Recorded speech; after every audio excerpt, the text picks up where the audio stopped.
오늘 우리에게 주시는 하나님의 말씀은 예레미야 51장 50절입니다. 칼을 피한 자들이여 멈추지 말고 걸어가라. 먼 곳에서 여호와를 생각하며 예루살렘을 너희 마음에 두라. 아멘. 오늘은 믿음을 팔지 않고 지켜나가는 성도, 믿음을 팔지 않고 지켜나가는 성도라는 제목으로 말씀을 증거하도록 하겠습니다. 열왕기상 21장에 보면 북이스라엘의 아합 왕과 나봇의 포도원에 관한 이야기가 나옵니다. 왕궁 가까이에 포도원이 있는데 아합 왕이 그 포도원을 갖고 싶어 했어요. 그래서 포도원 주인인 나봇에게 포도원을 팔라고 했는데 나봇이 이를 거절했습니다. 열왕기상 21장 4절을 보겠습니다. 이스라엘 사람 나봇이 아합에게 대답하여 이르기를 내 조상의 유산을 왕께 줄 수 없다 하므로 아합이 근심하고 답답하여 왕궁으로 돌아와 침상에 누워 얼굴을 돌리고 식사를 아니하니. 아멘. 나봇은 아합 왕에게 내 조상의 유산을 왕께 줄 수 없다라고 말합니다. 나봇이 포도원을 팔 수 없는 이유는 포도원을 유산으로 받았기 때문이다. 그렇게 말하고 있어요. 이 땅은 출애굽한 이스라엘 백성이 가나안 땅에 들어갈 때 지파별로 이제 땅을 분배받게 되는데 나봇의 포도원은 이사갈 지파가 받은 땅 중의 일부예요. 겉으로는 나봇에게 포도원의 소유권이 있지만 사실은 하나님께 소유권이 있는 곳이고 분배받은 이스라엘 백성은 그 땅을 잘 가꾸고 지켜나가야 할 의무가 있는 겁니다. 이것이 이스라엘 백성에게는 율법이고 전통이에요. 그래서 조상의 유산으로 받은 땅은 개개인이 사사로이 팔 수 있는 게 아닙니다. 이것을 아합 왕도 잘 알고 있었어요. 그래서 나봇이 유산으로 받았기 때문에 팔 수 없다고 했을 때 근심하고 답답해한 겁니다. 그런데 얼마나 포도원을 갖고 싶었으면 밥도 먹지 못할 정도였어요.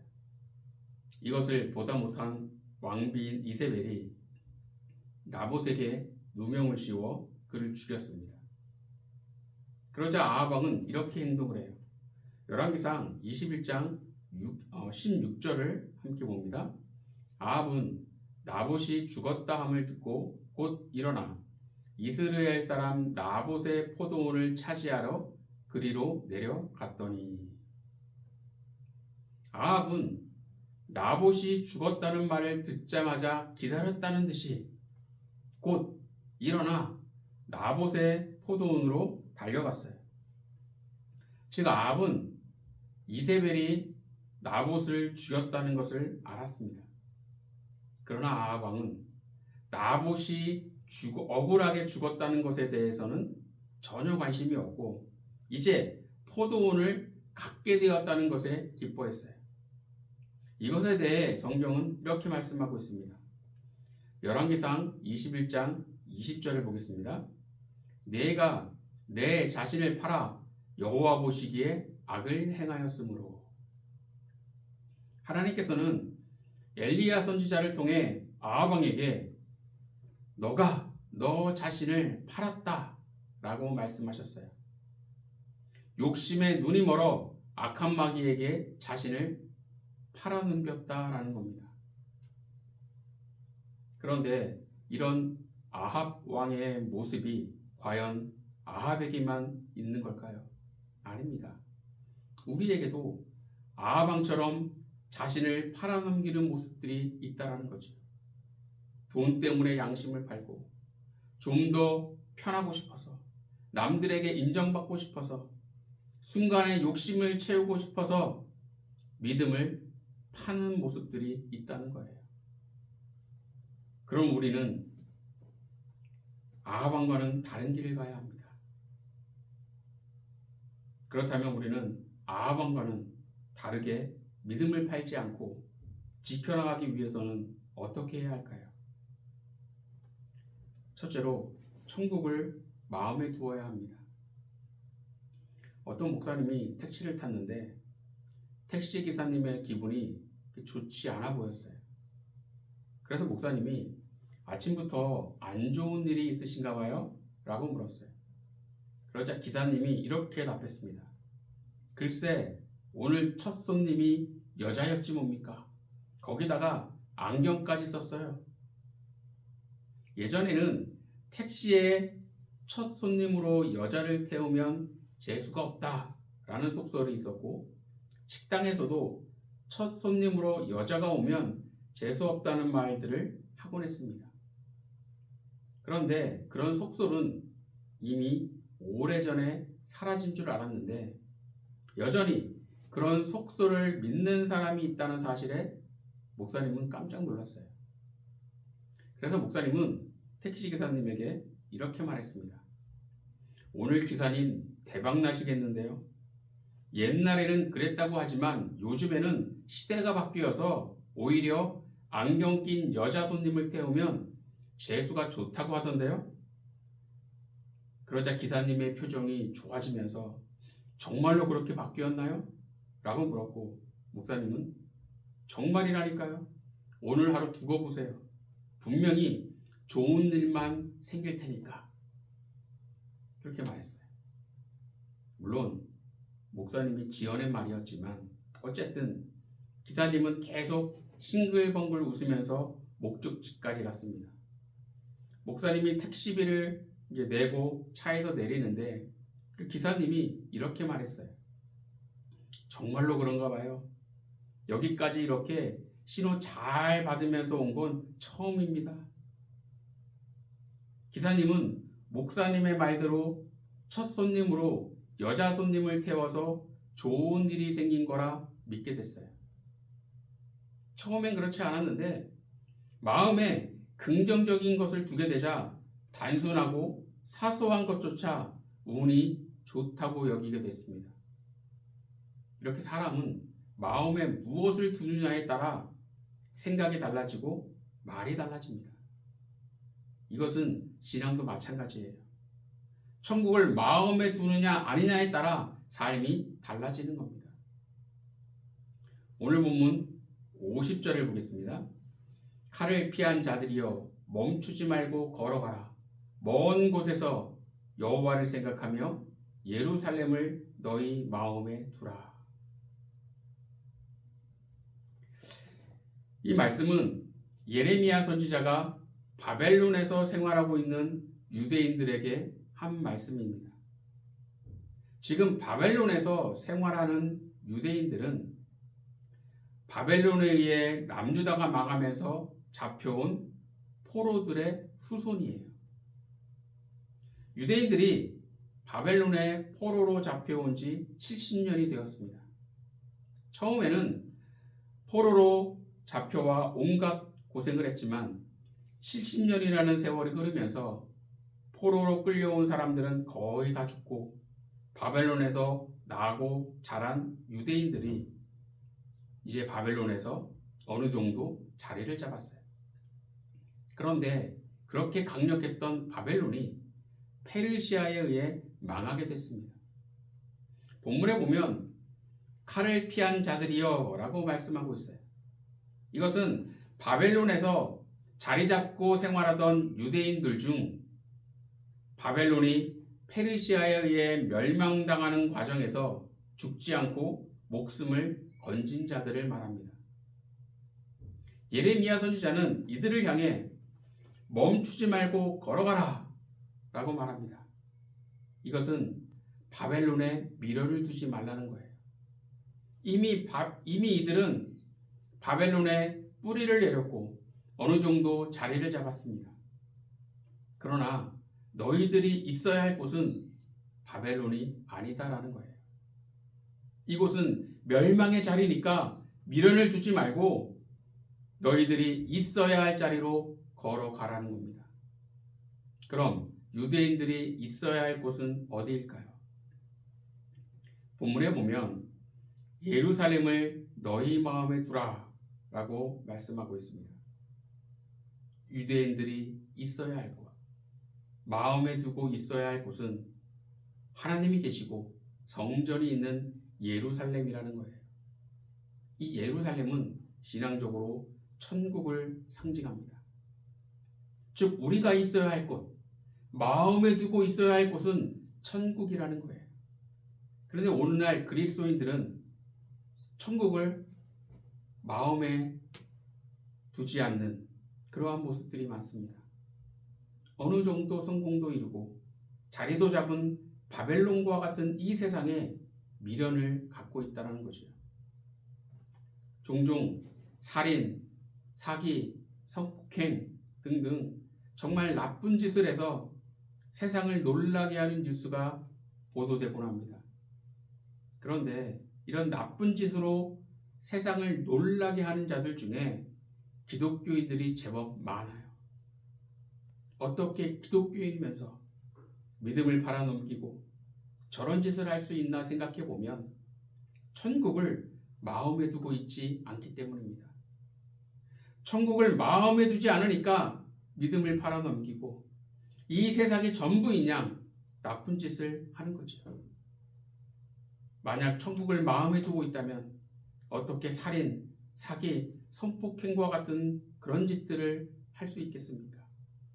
세상에 미련이 있고 세상을 마음에 두고 있으니까 그런 짓들을 하는 거죠. 바라기는 천국을 마음에 두길 소원합니다. 그래야 믿음을 팔아넘기는 것이 아니라 지키고 키워나가는 믿음의 사람이 되는 겁니다. 이것을 잊지 마시고 천국을 마음에 두는 가운데 온전히 믿음을 키워 나가고 지키는, 그래서 하나님께 칭찬받는 믿음의 사람이 되기를 간절히 축원합니다. 두 번째로 믿음을 팔지 않고 지켜나가기 위해서는 말보다 행동으로 보여주어야 합니다. 맞선 자리에 두 남녀가 앉아 있어요. 여자는 밝은 투피스 정장에 깔끔한 구두를 신었고 가장 좋은 가방을 들고 나왔어요. 머리도 미용실에서 손질했고 화장도 정성껏 했습니다. 반면 남자는 반바지에 슬리퍼를 신었고 목이 늘어난 티셔츠에 덥수룩한 수염과 헝클어진 머리로 나타났어요. 남자의 이런 모습에 여자는 어떤 마음이 들었을까요? 나에 대한 최소한의 배려가 없구나. 예의가 없는 사람이구나. 맞선이 싫으면 안 하겠다고 하지. 왜 이런 모습으로 나와서 사람을 모욕하는 거지? 라면서 기분이 몹시 상할 겁니다.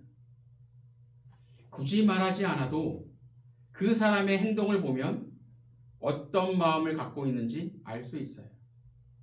가인은 동생 아벨에게 자신의 마음을 말하지 않았어요. 그러나 가인은 아벨을 죽이는 행동을 통해 아벨에 대해 어떤 마음을 갖고 있는지가 드러났습니다. 가룟 유다는 예수님에 대해 어떤 마음을 갖고 있는지 동료 제자들에게 한마디도 하지 않았어요. 그러나 가룟 유다가 예수님을 팔아넘긴 행동을 통해 그가 예수님을 향한 믿음이 없다는 것이 드러났습니다. 우리도 우리의 마음이 어떠한지, 주님에게 어떤 마음을 갖고 있는지 굳이 말하지 않아도 어떤 모습으로 사느냐를 보면 알 수 있습니다. 이런 말이 있어요. 행동은 말보다 훨씬 크게 말한다. 100마디 말보다 행동 하나가 훨씬 더 강한 인상을 주고 더 설득력이 있고 더 큰 힘을 발휘한다는 뜻입니다. 그래서 우리는 행동으로 우리의 믿음을 하나님께 보일 수 있어야 합니다.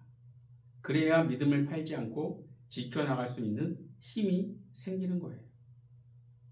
오늘 본문 50절을 다시 한번 봅니다. 칼을 피한 자들이여 멈추지 말고 걸어가라. 먼 곳에서 여호와를 생각하며 예루살렘을 너희 마음에 두라. 예레미야 선지자는 예루살렘을 마음에 두고 예루살렘을 향해 멈추지 말고 걸어가라고 말합니다. 즉 행동으로 보이라는 거예요. 멈추지 않고 걸어가는 행동으로 마음에 예루살렘이 있음을, 마음에 천국이 있고 믿음이 있음을 보여주라는 겁니다. 지금 여러분은 어떻습니까? 말로는 주님을 믿는다고, 사랑한다고 하면서 행동은 돈과 욕심과 이기심과 편안함 때문에 믿음을 팔고 있는 것은 아닌지 점검해 보시고 이제는 행동으로 믿음을 지켜나가고 있다는 것을 보여주는 그런 믿음의 사람이 되어야 합니다. 믿음은 지켜야 할 유산이지 처분할 재산이 아닙니다. 그러나 많은 그리스도인들이 아합 왕처럼 포도원 때문에 믿음을 처분하고 가룟유다처럼 돈 때문에 믿음을 처분하는 죄를 범합니다. 악한 마귀는 오늘도 온갖 이유를 들어 우리의 믿음을 처분하라고, 팔아도 된다고 유혹합니다. 이 유혹을 이기고 믿음을 지켜나가려면 두 가지를 기억해야 합니다. 첫째, 천국을 마음에 두어야 합니다. 둘째, 말보다는 행동으로 보여주어야 합니다. 바라기는 이 두 가지를 잊지 마시고 삶에서 실천하는 가운데 믿음을 지키고 키워나가는 온전한 주의 백성이 되길 예수님의 이름으로 간절히 축원합니다. 기도하겠습니다. 하나님,